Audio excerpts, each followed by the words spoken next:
Israel ने मंगलवार सुबह गाजा में फिर से एयर स्ट्राइक शुरू कर दी। करीब 12 घंटे से जारी इजरायली हमलों में अब तक 413 लोग मारे जा चुके हैं, जबकि सैकड़ों घायल हैं। इस हमले के साथ ही 19 जनवरी को गाजा और इजरायल के बीच हुआ 2 महीने पुराना सीज फायर टूट गया।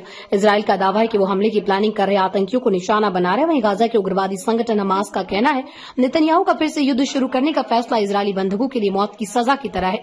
इस हमले के बाद हमास की कैद में मौजूद लगभग 2 दर्जन इजरायली बंधकों की रिहाई को लेकर अनिश्चितता पैदा हो गई। दूसरी तरफ इजरायली फोर्सेज ने लोगों को पूरी गाजा खाली करने का आदेश दिया। इजरायली प्रधानमंत्री बेंजामिन नेतन्याहू ने कहा उन्होंने ये हमले इसलिए कराए क्योंकि सीज फायर पर हो रही बातचीत आगे नहीं बढ़ रही थी। नेतन्याहू कई बार फिर से जंग शुरू करने की धमकी दे चुके हैं। वहीं इजरायल के रक्षा मंत्री इजराइल काटज ने चेतावनी दी है कि अगर बंधकों को रिहा नहीं किया गया तो गाजा में नरक के दरवाजे खोल देंगे। हमास ने इजरायली हवाई हमलों को सीज फायर का उल्लंघन बताया। हमास ने धमकी दी कि इस कदम से उसकी कैद में मौजूद इजरायली बंधकों की जान खतरे में आ गई। हमास ने कहा इजरायल ने बिना किसी उकसावे के हमले किए।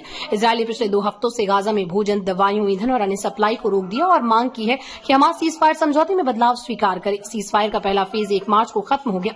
पहले फेज में हमास ने 33 बंधक छोड़े, इनमें 8 शव शामिल है। वहीं इजरायल ने 2000 फिलिस्तीनी कैदियों को रिहा किया। इजरायल और हमास के बीच सीज फायर के दूसरे फेज पर अभी तक बातचीत शुरू नहीं हो पाई। इस फेज में लगभग 60 बंधकों को रिहा किया जाना था, साथ ही जंग को पूरी तरह से खत्म करने पर बात होनी थी। हमास के पास अभी 24 जिंदा बंधक और 35 के शव हैं। इजरायल और फिलिस्तीन के बीच सीज फायर डील 3 फेज में पूरी होनी थी। इस दौरान दोनों पक्षों के बीच कैदियों की अदला बदली पर समझौता हुआ। पहला फेज पूरा हो चुका है, दूसरे फेज पर बात नहीं बन पाई। 19 जनवरी से 1 मार्च तक गाजा में पूरी तरह से युद्ध विराम रहा। हमास ने 33 इजरायली बंधकों को रिहा किया।